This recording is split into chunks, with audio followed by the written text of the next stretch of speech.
বসার সুযোগ পর্যন্ত পাই না। ওই রাত্রিটুকু একটু পার হয় কোনো রকমে, তারপরে আবার সকাল থেকে শুরু। তো যাই হোক, কাপড়গুলো না ভয়ে ভয়ে কেচেছি জানো, কারণ এত মেঘলা করে এসেছে না আমাদের শিলিগুড়িতে। আর সেদিন তোমাদের সাথে শেয়ার করেছিলাম যে আমাদের শিলিগুড়িতে বৃষ্টি হয় না, বৃষ্টি হয় না, এত পরিমাণে শেয়ার করেছি সেদিন। তারপর থেকে যে রেদদাম বৃষ্টি দিয়েছে মাটিগাড়াতে, মানে আমি যেখানে থাকি সেই জায়গাটার নাম মাটিগাড়া, তো এত রেদদাম বৃষ্টি দিয়েছে, এখন তো মানে ভয়ও হচ্ছে বৃষ্টির কথা বলতে। আবার যদি এখন তোমাদের সাথে আবার শেয়ার করি বৃষ্টি বৃষ্টি, তখন দেখবো আবার ঠাডা পড়া রোদ দেবে, তারপরে আবার প্রবলেম হবে। তাও যে হারে গরম পড়েছিল, অনেকটা শান্তি ওই গরমের ক্লান্তির থেকে। তো যাই হোক, এখন যাবো হচ্ছে টুকুকে স্কুল থেকে আনতে।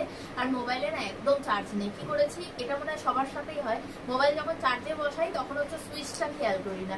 মোবাইল সেই কখন চার্জে বসিয়ে রেখেছি, তার জন্য তোমাদের সাথে কিছু শেয়ার করতে পারিনি। ভাবলাম যে চার্জ হবে, ফার্স্ট চার্জ, আর বেশিক্ষণ সময় লাগে না, 15 মিনিটেই চার্জ মানে মোটামুটি ভালো পার্সেন্টই হয়ে যায়। স্নান টান করে এসে মোবাইলে দেখি যে 30%ই চার্জ আছে, মানে 13% চার্জই হয়ে আছে, যেরকম ছিল ওরকমই হয়ে আছে। তো তাই এখন চার্জে বসিয়ে টুকুকে আনতে যাব। মোবাইল নিয়ে আজকে যাওয়া যাবে না, কারণ চার্জ নেই, বেকার। আর দুপুর ব্যাগ, দুপুর ওয়াটার বোতল, ছাতি, এগুলো অনেক কিছু আমার হাতে থাকে বলে মোবাইলটা ধরতে সত্যি কালকে খুব অসুবিধা হয়েছে। তাই আজকে ভেবেছি যে মোবাইল এমনিতেও রেখে যাবো। তো চলো আগে টুকুকে নিয়ে আসি, তারপরে